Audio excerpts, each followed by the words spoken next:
بسم اللہ الرحمن الرحیم۔ السلام علیکم دوستو، حضرت یونس علیہ السلام یروشلم میں پیدا ہوئے۔ وہ نیک انسان تھے، ہر وقت لوگوں کی بہتری کے لیے فکر مند رہتے، اس لیے اللہ تعالیٰ نے انہیں اپنا رسول چن لیا اور انہیں نینوا کے سرکش لوگوں کی ہدایت کے لیے وہاں جانے کا حکم دیا۔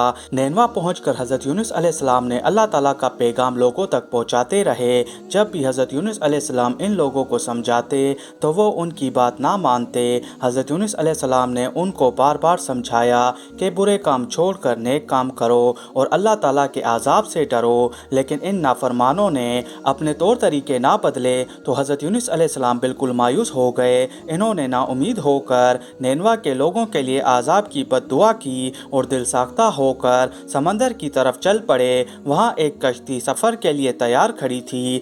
آپ علیہ السلام کشتی میں سوار ہو گئے۔ کشتی روانہ ہو گئی، شدید طوفان آیا، کشتی ڈولنے لگی تو کشتی والے نے کہا ضرور کوئی مسافر اپنے مالک سے بھاگ کر آیا ہے۔ جب کوئی نہ بولا تو کشتی والے نے کہا سب مسافر کے نام پر پرچی نکالو، جس کا نام آئے اسے باہر پھینک دو ورنہ سب ڈوب جائیں گے۔ 3 بار پرچی نکالی گئی اور تینوں مرتبہ حضرت یونس علیہ السلام کا نام آیا۔ تو حضرت یونس علیہ السلام نے سوچا میں تو اللہ تعالیٰ کے حکم کے بغیر نینوا بستی چھوڑ آیا ہوں۔ یہ سوچ کر حضرت یونس علیہ السلام نے سمندر میں چھلانگ لگا دی۔ اسی وقت ایک بڑی مچھلی نے انہیں نگل لیا اور مچھلی کے پیٹ میں پہنچ گئے۔ حضرت یونس علیہ السلام مچھلی کے پیٹ میں 40 دن زندہ رہے اور اللہ تعالیٰ سے معافی مانگتے رہے۔ آپ نے اللہ تعالیٰ سے فریاد کی کہ بے شک اللہ تعالیٰ کے سوا کوئی معبود نہیں، کوئی مددگار نہیں، یا اللہ آپ تو ہر عیب سے پاک ہیں، بے شک میں نے ہی ظلم کیا۔